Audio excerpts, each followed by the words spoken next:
Ladies and gentlemen, boys and girls, wake the hell up, turn the volume way up, because we've got today's episode on a beautiful Thursday afternoon of the Don't Tell Mama Sports Podcast. I'm your host, Matt Kobold, joined by Max Faulkner. Max, you been watching any of this college basketball going on today, man? Not today. Haven't watched any games yet. I've been busy, work and whatnot, but definitely going to jump on this tonight. Cobreezy, I had no idea until you told me the Charleston Classic started. We got Thanksgiving tournament starting already. Feast week coming early. Feast week. I'm hungry. Coming early, baby. That Charleston Classic, like you said, kicked off this morning, 10 a.m. out here. My goodness, but it's a quadruple header in that one. We got St. John's and Baylor playing. I think that's a big boy right there for me. Mm-hmm. Tennessee and Virginia in the nightcap in that one. And nice. I'm going to throw the Hoosiers on, too. Hoosiers on. Yeah, Hoosiers look good this year. So I like the scheduling this season. I don't remember these tournaments starting, a week before Thanksgiving. Definitely not.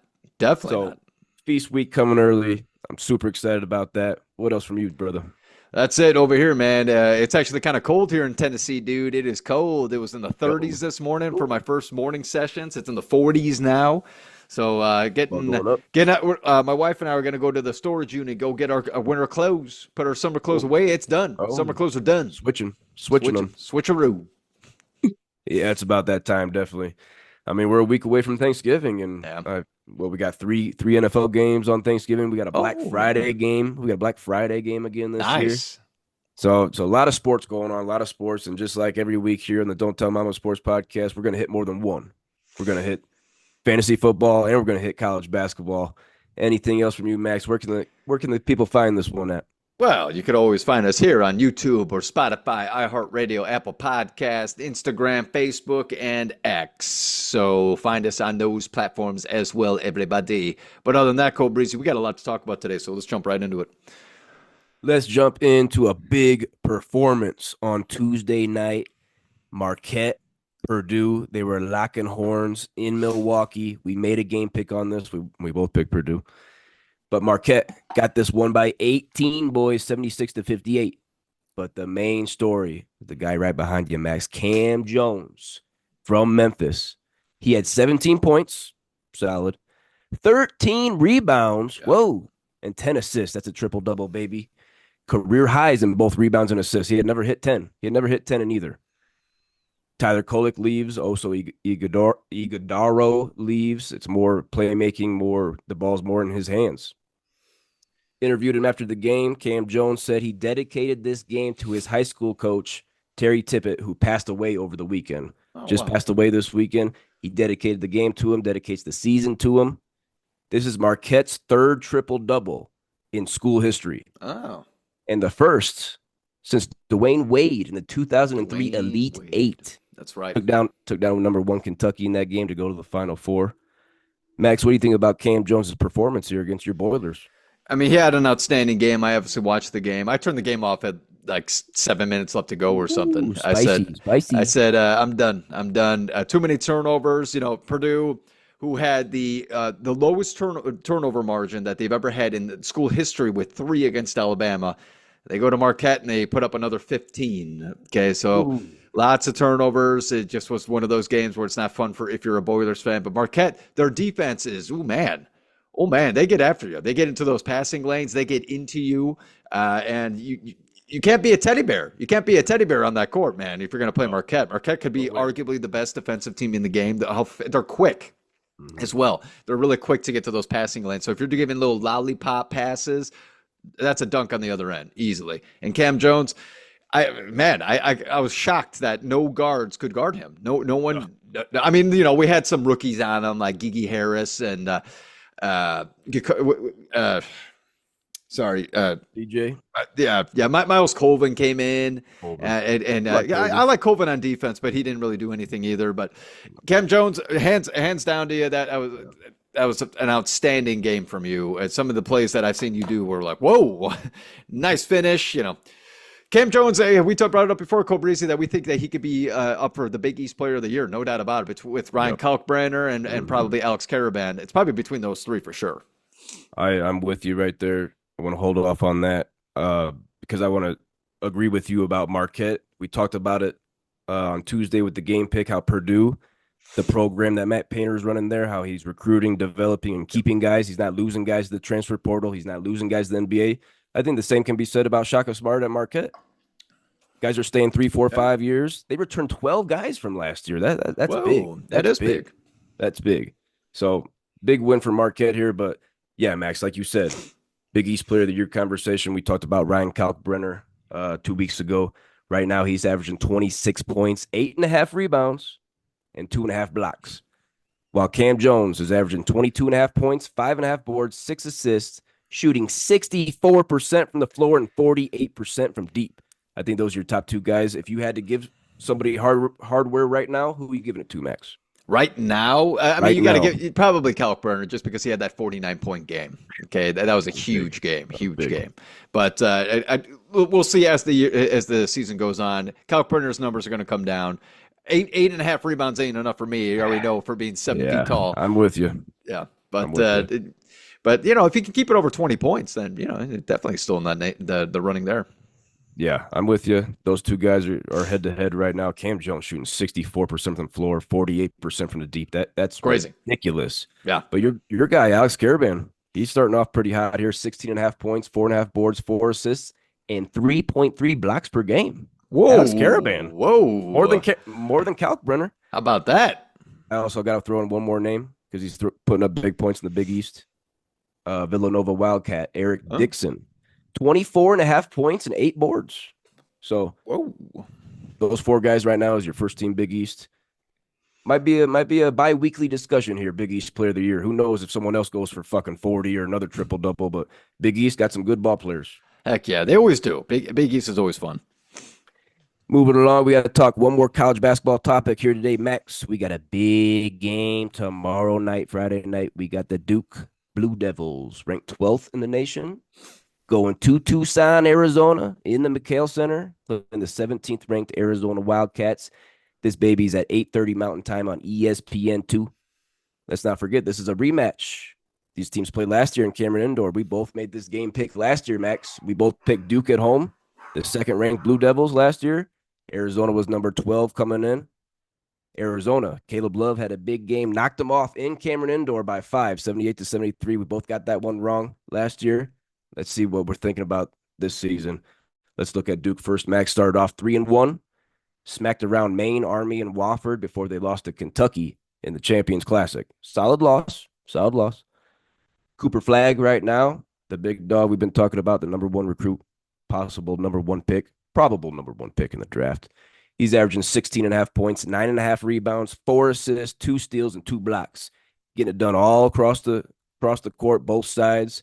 I love that Scottie Pippen comparison for him.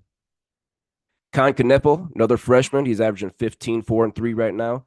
Tyrese Proctor, the veteran on the team, averaging 14 points, 4 boards, and 2 assists. And, I got to bring my guy up from South Sudan, Kaman Maluach, 9.5 points, 7 boards right now. Dealing with some cramping in that Kentucky game. Got to figure that out.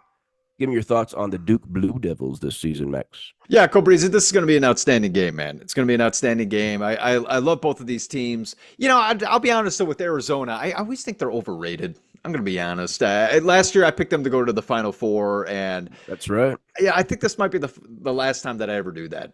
They're overrated to me. I like Caleb Love. Okay, I like Love. Okay, he's really good.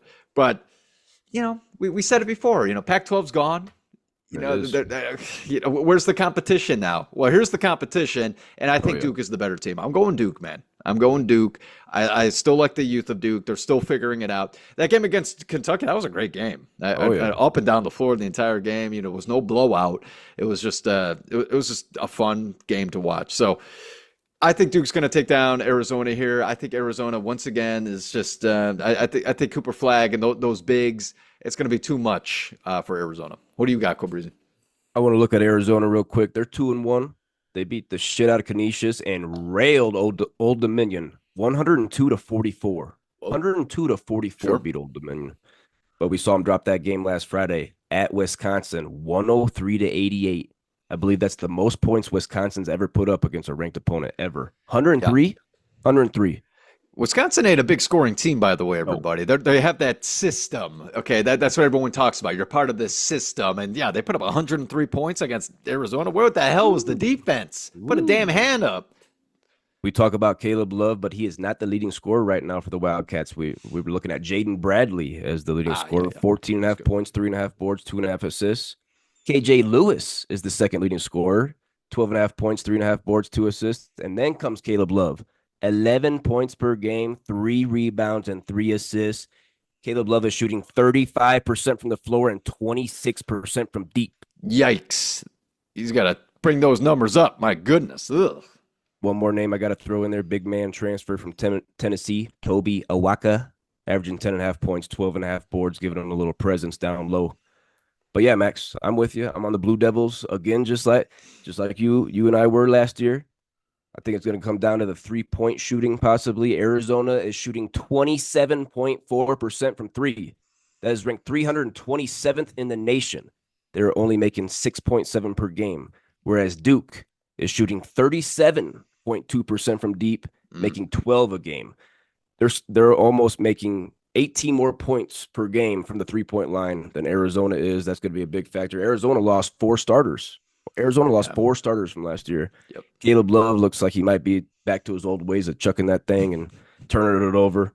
But yeah, I'm going to go Blue Devils on the road with you, Max. It's going to be a tough one though. That McHale Center, that ain't easy to get a win there. No, yeah, definitely throw this baby on everybody. It's still going to be a good game. Okay, they'll keep it tight, but I think Duke's got this, no doubt. Let's move into some fantasy football talk today on the Don't Tell Mama Sports Podcast. Max Faulkner with Matt Kobold. Let's look at the top 5 players in fantasy football, ESPN full PPR leagues after 12 weeks, Max. Are we in week 13 already? I think 12. Are we in 12 or 13? I don't even know. Let's check this. Let's see, because we're in 12. We're in 12. We're okay. week 12. Week 12. Let me get ahead of myself here. What position you want to start with today, Max? How about we just lead it off with the quarterback, go breezy. Keep it the same, huh? Well, if you want to, you want to go tight end first. Yeah, let's go tight end. I gave you the option. People care so much. Care about so much. You want tight end. If you want to be vanilla and keep it the same, we can, or we can switch it. Switch it up, then, you queef. Where you want to go? Go. I called it tight end. Okay, I know you're aching for it.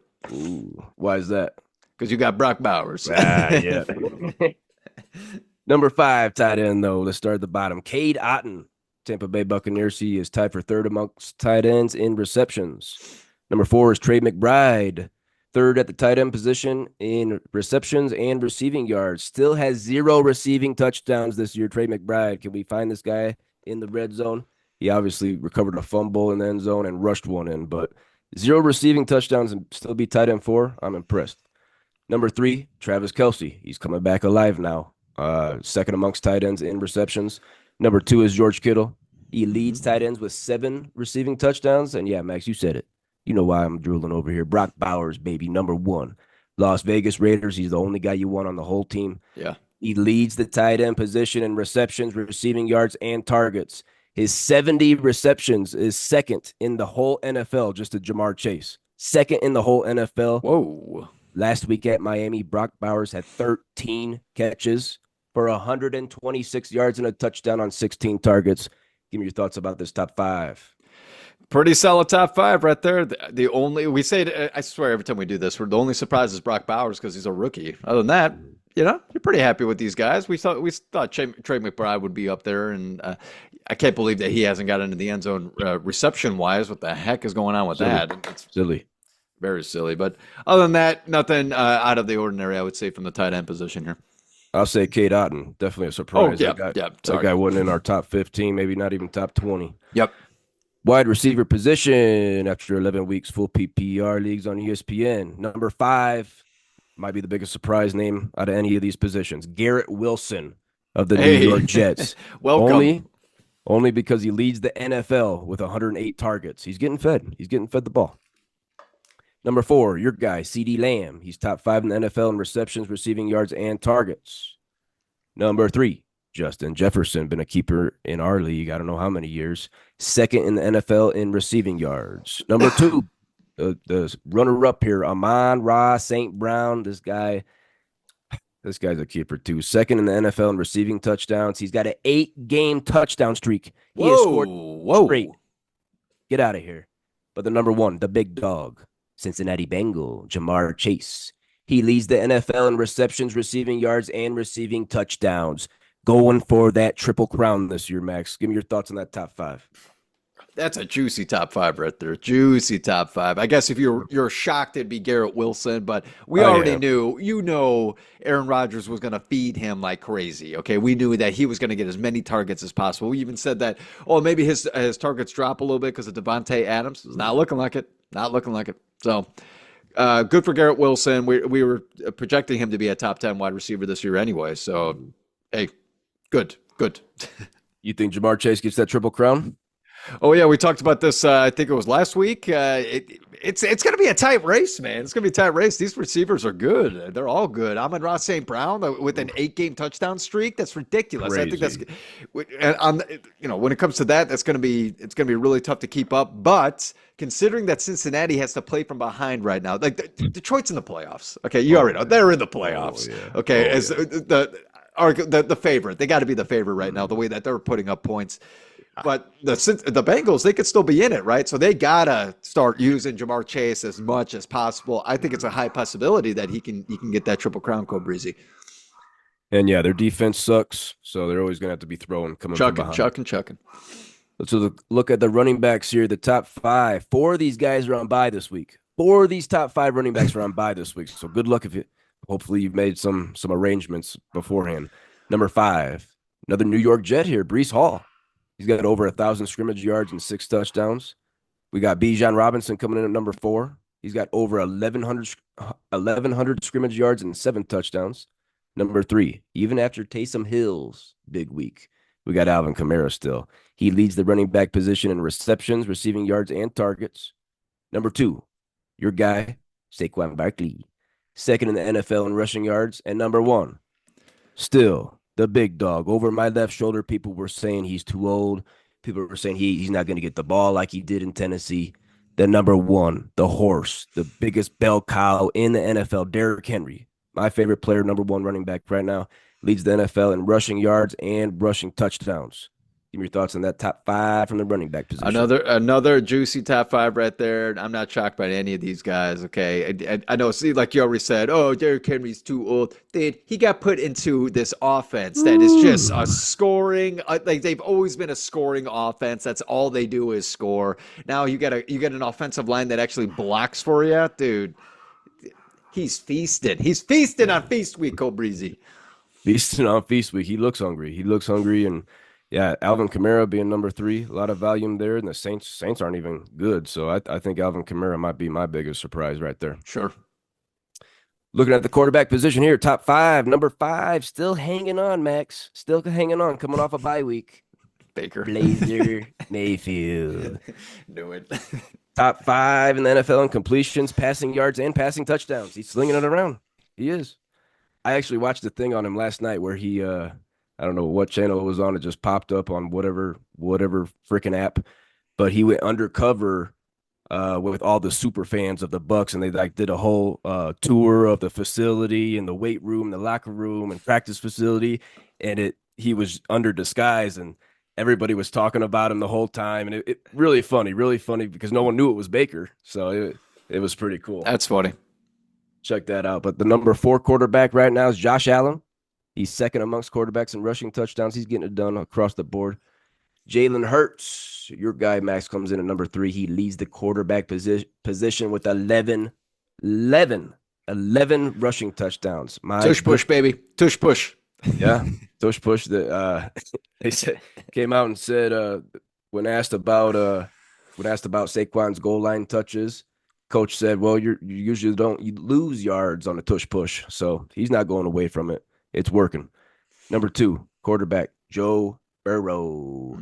He leads the NFL in passing touchdowns with 27. Nice. Defense sucks, got to be throwing it.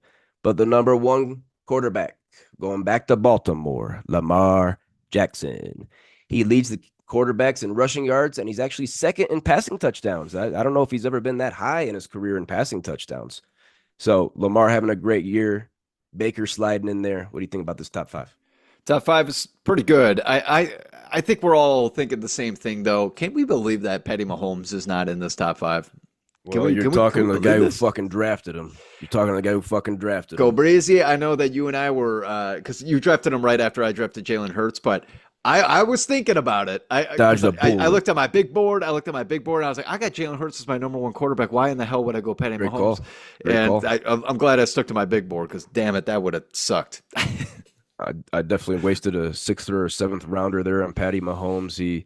I mean, even if you look at him last year, Kelly had him last year, and he didn't Mhm. put up the numbers that No, you're no. accustomed to. And I mean, it doesn't matter. The Chiefs are 9-1. They're still Yeah, winning. It yeah, doesn't matter to him. All that matters is W's and Super yeah, Bowls, for and sure. they're trying to go for three in a row. No one's ever done that. So that's a big storyline coming up here, Max. Oh yeah. Let's finish this week on the Don't Tell Mama Sports Podcast with our Week 12 Extra Juicy Dawgs. Oh. Oh. Whoa, whoa, whoa, whoa, Ah, whoa! ah. God, Ankle monsters, biter, monsters. ankle biter. Give me whatever position you want, Max. I'll follow you.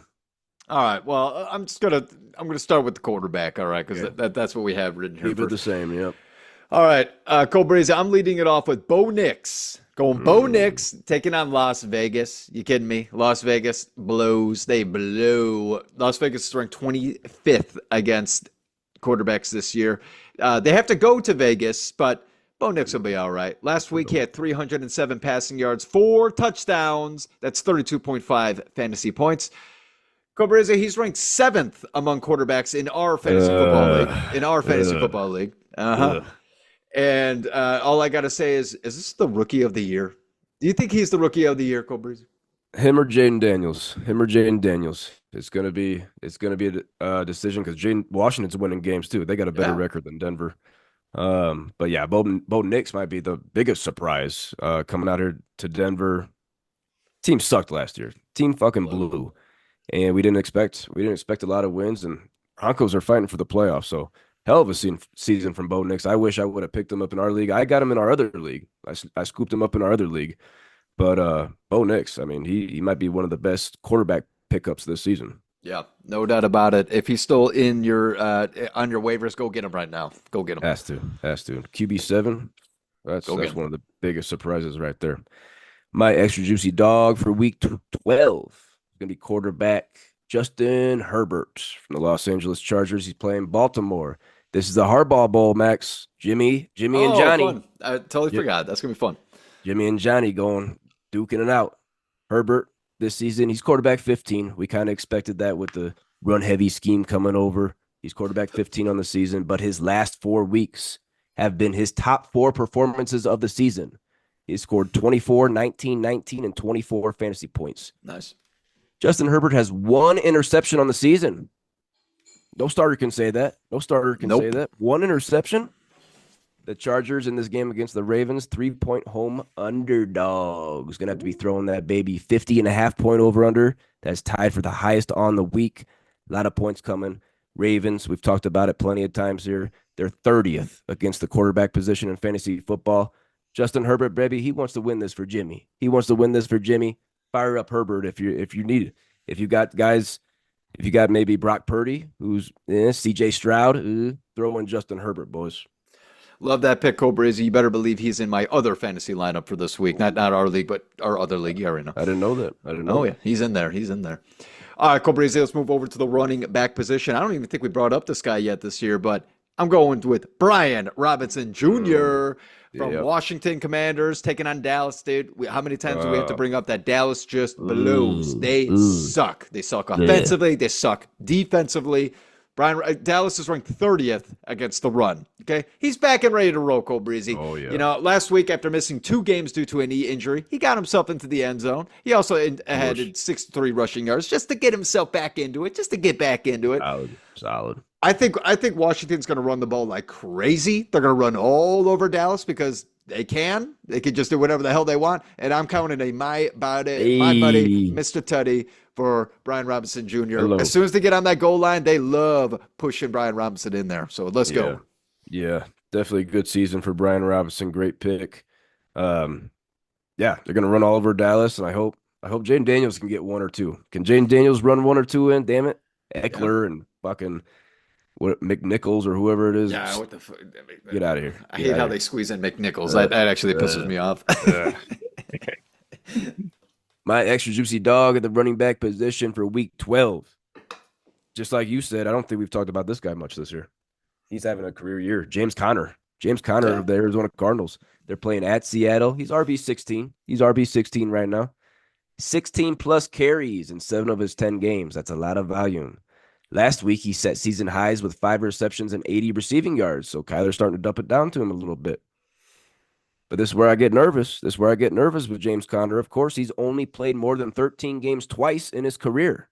He's already up at 10 right now. That's why I have his backup, Trey Benson. I drafted him. That's why I'm holding on to him. But hell of a year from James Conner. This kind of the year of the older running backs, Max. Derrick Henry, Joe Mixon, Alvin Kamara. Yeah. All those guys, 28, 29, 30. Getting it done. James Conner up there with them. Arizona's 1.5-point road favorites in Seattle. This is going to be a great game. 47.5-point over-under, tied for 4th, highest on the week. Seattle, they're 21st against the running back position in fantasy football. Fire up James Conner. I'm Trey Benson could possibly be flex worthy in deeper leagues, but I'm going James Conner to find the end zone against the Seahawks boys. They're going to need him. My buddy, Mr. Tutty, James Conner in Seattle this week. Yeah, you're right about him having a career year this year, Cole Breezy. We said that last year of his contract, they're going to run him into the ground, everything he has left, and we'll see if James Conner gets signed by anyone else next year. We'll see. We'll see if he can play 16 or 17 this year. Never been done. Never been done. All right, Cole Breezy. Let's move over to the wide receiver position. I don't think we've ever brought this guy up either. All right, we got some fresh names here. I'm going Ladd McConkey. Ladd McConkey, the rookie from Los Angeles Chargers. Once again, taking on Baltimore. Baltimore is ranked 32nd, dead last against receivers. And I'm going to be honest, this looks like Herbert's favorite option. Okay, I thought that maybe it would be Quentin Johnson. You know, we didn't really know. We didn't really know. Yeah. Quentin Johnson's getting some touchdowns. But as far as targets go, Cole Breezy, it is Ladd McConkey. Last week, he had 6 catches on 9 targets, 123 receiving yards. That's 16.3 fantasy points. I think he only has 4 touchdowns on the year. Let's get another one. My buddy, Mr. Tutty, against the worst passing, worst defense against receivers in the league. Count on him getting in the end zone, everybody. Ladd McConkey, fire him up.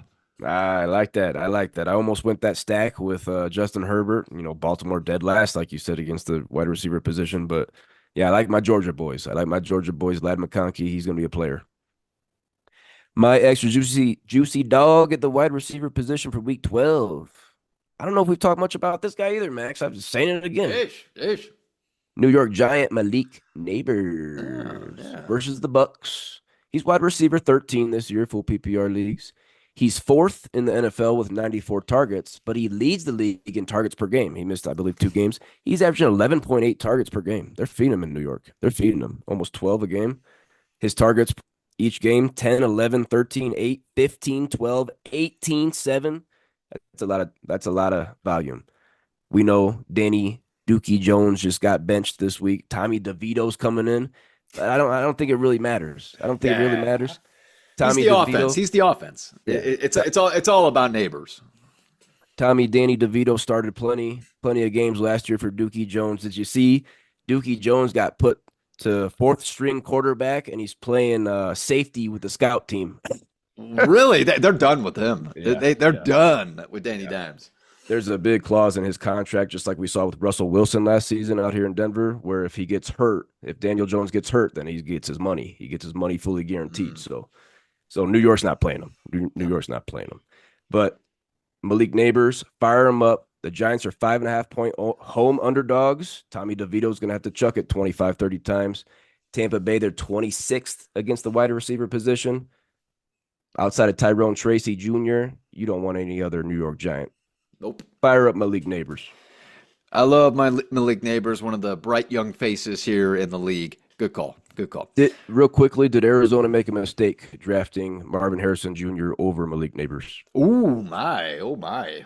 I think Marvin Harrison Jr. is still really good. I think they'll figure it out. Okay, I think they'll figure it out. I think both. It could have been a flip.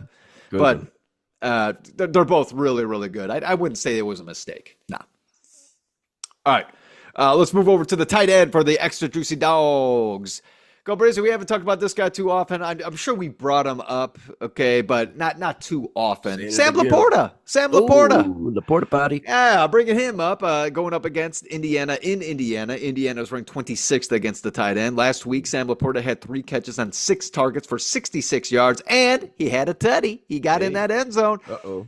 He's been so on and off, Cole Breezy, especially these last 6 weeks. He's had a touchdown and then nothing. Touchdown and then nothing. Apparently, this would be the week that he's not going to get in the end zone, so I'm not going to call him my buddy, Mr. Tutty. Not happening. Not going to happen. But a team like the Lions that scores so many points, it seems like they score more points on 1 week than half the league does. Like last week when they put up freaking 52 points. Unreal. Such an elite offense. Sam Laporta is going to get his touches, okay? In Indiana, they blow against the tight end. Have him in your lineups. You know that he's got to be in your lineup. Yeah, Indianapolis, they blow in general. But I like to pick their Max. Laporta, I think he's been inconsistent up and down because he's been banged up. He's been hurt a little bit. But yeah, I like that. I love that Detroit offense. Ben Johnson, he should be the number 1 hire for head coaches going into next season. The Detroit OC. If you need a head coach, you better get him in the door. You better get him in the office. Bears. My tight end for this Extra Juicy Dawgs segment to wrap us up this week, Max. Saying it again, another guy we barely, if not even, talk about this year. I'm going big Montana Will Dissly. Whoa. Going a little stack here with Herbert. All right. Going a little stack here with Big Herb versus Baltimore in this hardball game. Will Dissly, tight end 19 right now, so maybe streamable, maybe. But he's heating up with Herbert. Let's look at these last 5 games. Last week, 4 for 80 and a tutty. Week before that, 5 for 30. Let's skip that Cleveland game. Brown shut him down. Before that, though, 5 for 41 and 8 for 81. He's got 30 targets in those 4 games. Fine. Damn. Not a lot of tight ends with 30 targets in 4 games, boys. Herbert's looking for him. The Chargers, like I said, 3-point home underdogs, going to have to be throwing a lot. 50.5-point over-under, tied for highest of the week. This might be my favorite game of the week, Max. This might be my favorite game of the week here. Chargers and Ravens in L.A. Baltimore, the 23rd against the tight end position in fantasy. Only touchdown of the season for Will Dissly came last week. And I think it's going to stay one. If anybody's catching one, I'm with you. I think it's going to be Ladd. Any thoughts on big Montana Will Dissly? I'm surprised. I'm shocked on those stats. Justin Herbert apparently loves to throw it to the tight end now, which is great. Nice short little dump offs. No wonder why Herbert's only averaging 170 yards, it seems like. Yeah. But he's playing it smart. And apparently a reliable tight end. I didn't even know about Dissly until you just brought it up, Cole Breezy. So, hey, why not? He's coming up. That's going to be an exciting game. You know, you got J.K. Dobbins, Gus Edwards, O.C. Greg Roman all coming over from Baltimore to join Jimmy's staff, leaving Johnny. So I think it's a lot of storylines here. I'm going to have that one on. I hope that baby's broadcasted. Oh, yeah. Please. Max, that's going to do us today, this afternoon, for the Don't Tell Mama Sports Podcast. A nice Thursday episode, some college basketball, some fantasy football. But damn it, we got a big podcast coming up this Sunday, Max. Yeah, that's right. Got the second annual Maui tournament breakdown, our favorite Feast Week in-season tournament. I'm excited to do that with you this Sunday. Anything else from you about today's pod or maybe the Maui, or tell me something about Feast Week? Oh, it's all about Feast Week. Okay, that's what I'm really excited about, Cole Breezy. Oh, my goodness gracious. The Maui Invitational, Battle for Atlantis. There's other ones in there, too, that I'm probably not naming. It's the second best week for basketball. All right. First week of March Madness, the best. It's the best weekend ever. What about conference tournaments? Oh, my goodness, conference tournaments. Okay. All right. Yeah, okay. Jeez Louise. College basketball is where it's at, everybody. How many times am I going to say that? Oh, my goodness gracious. But these tournaments, have them on. Have them on. They're on early. You know, games are all day long. Oh my goodness, have it with some turkey. I can't wait. I can't wait for Thanksgiving, Cold Breezy. I'm getting hungry. I'm getting hungry thinking about this feast week. Oh my goodness gracious, I'm starting to drool. I'm starting to drool. Oh my goodness, great. Well, good thing you got a black shirt on. You better go get you a snack before you go to practice. And a bib. Oh. Definitely need that.